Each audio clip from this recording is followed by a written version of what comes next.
जैसा कि last episode में हमने देखा, लुयांग ने योंग डीमन के साथ साथ उसके सभी साथियों को खत्म कर दिया था, जिसके बाद वो वहाँ से इमोर्टल टॉम्बी के अंदर जाकर सभी ट्रेजर्स को अपने पास रख लिया था। फिर उसके बाद वो वहाँ से बिल और हॉल के लोगों के पास आ जाता है, जहाँ पर उसकी फाइट मास्टर किन और मास्टर जियान से हो जाती है, जहाँ वो उन दोनों को बहुत ही बुरी तरह से धो देता है, जो देखकर बिल और हॉल का चीफ काफी ज्यादा घबरा जाता है। इसलिए वो लुयांग के साथ काम करने के लिए मान जाता है और यहीं से नेक्स्ट एपिसोड की शुरुआत होती है और हमें बिल्कुल उसी जगह का सीन दिखाया जाता है, जहाँ पर हम देखते हैं कि वे सभी लोग लुयांग के साथ मिलकर उस पवेलियन में लगी हुई बैनी को तोड़ने की कोशिश कर रहे होते हैं और थोड़ी देर इसी तरह से मेहनत करने के बाद वो लोग फाइनली उस सील को तोड़ने में कामयाब हो जाते हैं, जिसकी वजह से उस पवेलियन का गेट ओपन हो जाता है, जिसके बाद वे सभी लोग उस पवेलियन के अंदर आ जाते हैं, जहाँ पर बिल और हॉल का चीफ उस टेबल पर रखी हुई चीजों को देखकर हैरान होते हुए कहता है कि ये तो डिवाइन स्टोन्स और मैजिकल पिल्स है। उसकी ये बात सुनकर लुयांग उसके पास आते हुए उससे कहता है, मैजिकल पिल्स के बारे में तो मुझे भी मालूम है, लेकिन आखिर ये डिवाइन स्टोन्स क्या है? इस पर अब चीफ उसको बताता है, मैजिकल पिल्स और डिवाइन स्टोन्स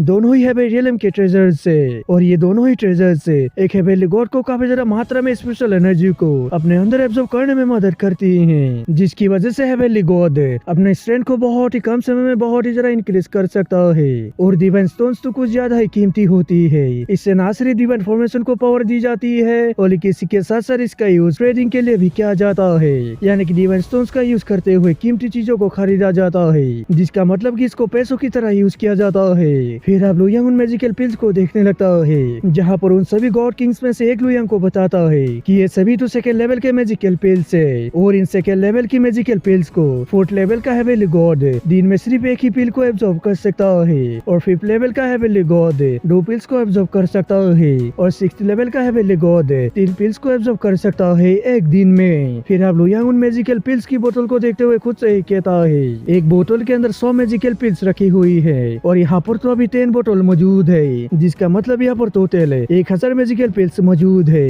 जो कि बहुत ही ज्यादा होते हैं। और ये कहकर वो उन डिवाइन स्टोन्स के टेबल के पास आ जाता है और वहाँ पर रखी हुई सभी डिवाइन स्टोन से 3rd ग्रेड के हैं, जो देखकर अब लुयांग अपने मन में खुद से ही कहता है, इस पवेलियन का फर्स्ट फ्लोर इतना भी जरा बुरा नहीं है। और ये कहकर वो उन लोगों से कहता है, यहाँ पर अभी मैजिकल पिल्स के 10 बोतल है और साथ ही साथ डिवाइन स्टोन्स के भी 10 बैग हैं, इसलिए मैं तुम सभी को इनको एक एक करके दे देता हूँ, जिसके बाद तुम लोगों को बाकी फ्लोर्स पे जाने की जरूरत नहीं है। और ये कहकर वो उन लोगों को एक एक बैग डिवाइन स्टोन्स का दे देता है और एक एक बैग मैजिकल पिल्स का दे देता है, मतलब कि वो उन सभी को एक एक बोतल मैजिकल पिल्स और एक एक बैग डिवाइन स्टोन्स दे देता है। ये देखकर मास्टर किन कहने लगता है, क्योंकि इस फर्स्ट फ्लोर में इतने ज्यादा अच्छे से ट्रेजर्स मौजूद हैं, तो फिर डेफिनेटली ऊपर के फ्लोर्स में और भी ज्यादा हाई लेवल के ट्रेजर्स मौजूद होंगे। मास्टर किन की ये बात सुनकर बिल और हॉल का चीफ थोड़ा सा गुस्से से उससे कहता है, ऊपर के फ्लोर्स में जो कुछ भी मौजूद है हमें उससे कोई भी लेना देना नहीं है, इसलिए तुम अपना मुंह बंद रखो। इस पर मास्टर जियान भी उससे कहता है, ये बिल्कुल ठीक कह रहे हैं, अगर कियान कुन ब्लेन मास्टर यहाँ पर नहीं होते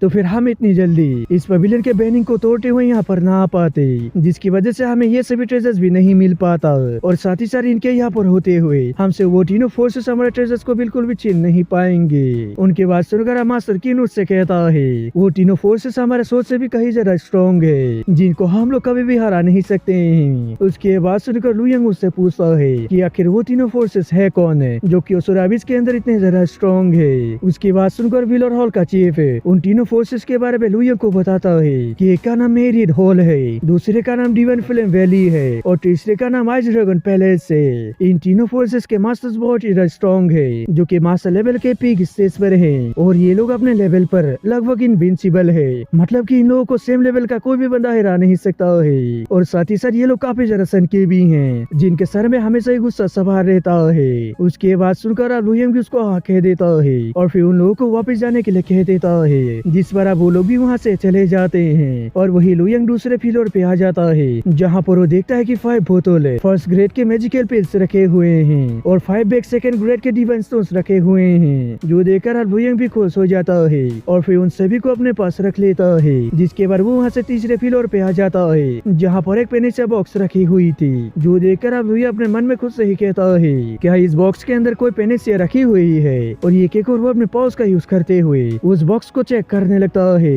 जहाँ उसको मालूम चलता है कि उस बॉक्स के अंदर एक 10,000 साल पुरानी फेरी डिवानियम रखी हुई है। ये देखकर लुयांग उन गॉड किंग से पूछता है कि आखिर ये फेरी डिवानियम क्या है। इस पर वो गॉड किंग्स बताते हैं कि फेरी डिवाइनियम एक प्रकार की हर्ब है जो कि लावा के अंदर उगती है और ये हर्ब्स ज्यादा से ज्यादा सिर्फ 1000 साल तक ही जीवित रह पाती है, लेकिन ये हर्ब 10,000 साल की है, जिसकी वजह से ये बहुत ज्यादा रेयर है, जो कि एक लो लेवल के हेवनली गॉड को अपने पावर्स को इंक्रीज करने में बहुत ही ज्यादा मदद कर सकती है, जिसकी वजह से तुम यहाँ पर बहुत ही ज्यादा लकी हो, जो कि तुम्हें हेवन रियल्म के अंदर जाने से पहले इस तरह का कोई कीमती ट्रेजर मिल गया। उनके बाद सुनकर लू यंग भी उस हर्ब को अपने पास रख लेता है, जिसके बाद हम देखते हैं कि वो वहाँ पर अपने एनर्जी को रिकवर करने के लिए कल्टीवेशन करने लगता है। फिर इसके बाद हमें बाहर का सीन दिखाया जाता है, जहाँ पर डिवाइन फ्लेम वैली के चीफ अपने लोगों के साथ उस पवेलियन के पास आ जाता है, जहाँ पर लू यंग कल्टीवेशन कर रहा था। फिर अब वो लोग उस पवेलियन के अंदर लू यंग के पास आ जाते हैं, जहाँ पर अभी भी लू यंग अपना कल्टीवेशन कर रहा होता है। फिर अब डिवाइन फ्लेम वैली का चीफ लू यंग से कहता है, लड़के आखिर तुम हो कौन और तुम्हारी हिम्मत भी कैसे हुई यहाँ आकर ट्रेजर्स को लेने की। उसके बाद सुनकर अब लू यंग मुझसे कहता है कि मेरा नाम क्यान कुन ब्लेड मास्टर है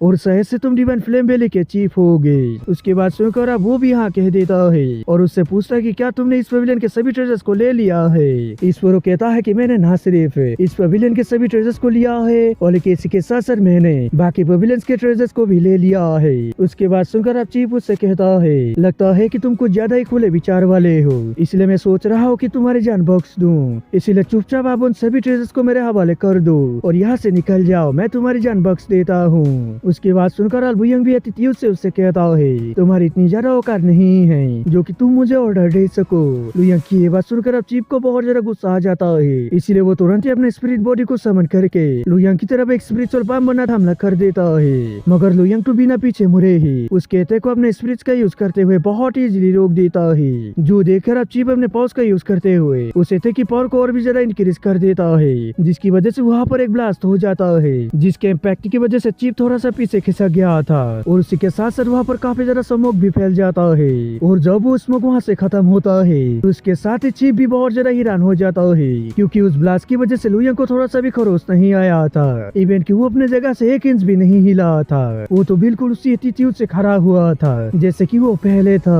फिर अब लू यंग एक स्माइल करते हुए अपने गॉड किंग वेपन को बाहर निकाल देता है और फिर उससे चीफ की तरफ हमला कर देता है, जो देखकर अब चीफ भी अपने सामने एक पिरोटेक्टिव से लगाते हुए लू यंग के स्वॉर्ड को रोकने की बहुत ज्यादा कोशिश करता है, लेकिन वो इसमें नाकाम हो गया था, जिसकी वजह से वो घायल होता हुआ पीछे जा गिरता है। ये देखकर अब उसके साथियों को भी गुस्सा आ जाता है, इसलिए वो लोग तुरंत ही अपने वेपन्स को बाहर निकालते हुए लू यंग पर पीछे से हमला कर देते हैं, लेकिन हम देखते हैं कि लू यंग काफी ज्यादा आइकॉनिक तरीके से उन सभी को सिर्फ एक ही अटैक में ढेर कर देता है। ये देखकर अब वो लोग भी बहुत ज्यादा घबरा जाते हैं, इसलिए वो लोग तुरंत ही वहाँ से दुम दबा कर भाग जाते हैं, जिसके बाद लू यंग भी वहाँ से बाहर आकर एक पत्थर के ऊपर खड़ा हो जाता है और फिर ग्रेट सन पैलेस के लोगों को देखने लगता है, जहाँ वो लोग भी उस पवेलियन को तोड़ने की कोशिश कर रहे होते हैं। और दोस्तों उस पवेलियन का नाम स्क्रिप्चर पवेलियन है। फिर अब लू यंग उस पवेलियन को देखते हुए अपने मन में खुद से ही कहता है, इस स्क्रिप्चर पवेलियन के अंदर मौजूद ट्रेजर से मेरे कल्टीवेशन में कोई भी हेल्प नहीं कर सकता है, इसलिए मैं उन लोगों के बीच में इंटरफेयर बिल्कुल भी नहीं करूंगा। और ये कहकर वो वहीं पर ही बैठ जाता है और फिर उन लोगों को बैनिंग को तोड़ते हुए देखने लगता है, जहाँ वो लोग भी थोड़े समय के बाद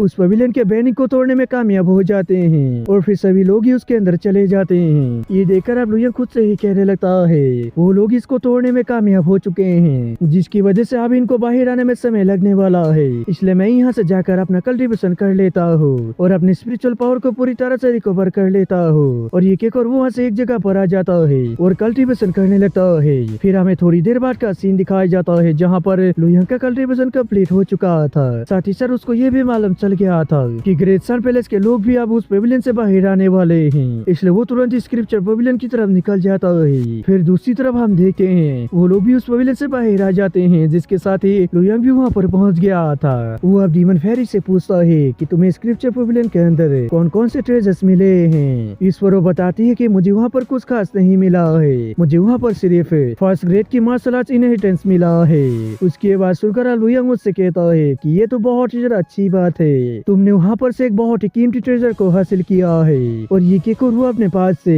एक फर्स्ट ग्रेड की हेवनली गॉड वेपन और एक बोतल मैजिकल पेल से और एक बैग डिवाइन स्टोन्स बाहर निकाल लेता है डीमन फेरी को देने के लिए। तो देखकर अब डीमन फेरी उसे मना करते हुए कहती है, ये सभी ट्रेजर्स बहुत ही ज्यादा कीमती है, इसलिए मैं इनको नहीं ले सकती हूँ, इसलिए प्लीज तुम इनको अपने पास ही रखो। मगर हम देखते हैं कि लू यंग उसको ये कहते हुए उन सभी ट्रेजर्स को दे देता है कि मैं तुम्हारी वजह से ही यहाँ पर आ पाया था, जिसकी वजह से मुझे ये सभी ट्रेजर्स मिल गए हैं और साथ ही साथ मेरे पास है और भी बहुत सारे ट्रेजर्स हैं, इसलिए तुम इनको ले लो। उसकी ये बात सुनकर अब डीमन फेरी भी उन सभी ट्रेजर्स को अपने पास रख लेती है और फिर लुयंग को शुक्रिया कह देती है। ये देखकर अब ग्रेट सन पैलेस की चीफ कहने लगती है, अगर हमने क्यान कुन ब्लेड मास्टर के साथ काम किया होता तो फिर अब हमें भी ये सभी ट्रेजर्स मिले होते। और अभी चीफ ये सब कह ही रही थी कि तभी वहाँ पर कुछ लोग आ जाते हैं जो कि दिखने में बहुत ही जरा सतरंग लग रहे थे। अब उन लोगों को देखकर डीमन फेरी लुयंग को बताती है, ये लोग असुर आइबिस के सबसे ज्यादा स्ट्रॉन्गेस्ट लोग हैं, लेकिन आखिर ये लोग यहाँ पर क्या कर रहे हैं। और तभी वहाँ पर डिवाइन फ्लेम वैली का चीफ अपने साथियों को लुयंग के बारे में बताता है कि ये वही बंदा है जिसने बाकी पेविलियंस के ट्रेजर्स को अपने पास रख लिया है। उसकी बात सुनकर अब एक बंदा उससे कहता है, चलो फिर हम इसको खत्म कर देते हैं और इससे उन सभी ट्रेजर्स को ले लेते हैं। उसके बाद सुनकर अब डीमन फेरी लुयंग से पूछती है, क्या इनसे फाइट करने में तुम्हें मेरी मदद चाहिए होगी। इस पर लुयंग उसको मना करते हुए कहता है कि मैं इन सभी को अकेले ही देख लूंगा। लुयंग की ये बात सुनकर अब उन सभी को भी काफी जरा गुस्सा आ जाता है और कहते हैं कि ये लड़का तो बहुत एरोगेंट है, इसीलिए लगता है कि इसको सबक सिखाना पड़ेगा। और ये कहकर वे सभी लोग ही वहाँ पर अपने अपने स्किल्स को परफॉर्म करने लगते हैं जो कि दिखने में बहुत ही जरा आइकॉनिक लेवल की लग रही थी। फिर अब वो लोग अपने स्किल्स का यूज करते हुए लुयंग की तरफ हमला कर देते हैं। हम देखते हैं कि उन सभी के अटैक से लुयंग की तरफ काफी तेजी से बढ़ रहे होते हैं। और दोस्तों इसी के साथ एपिसोड भी खत्म हो जाता है। दोस्तों अगर आप सभी को वीडियो अच्छे लगे तो लाइक कर दें और अगर आप चैनल पे नए आए हो तो सब्सक्राइब करते जाना। तो मिलते हैं किसी और वीडियो में, जब तक के लिए बाय।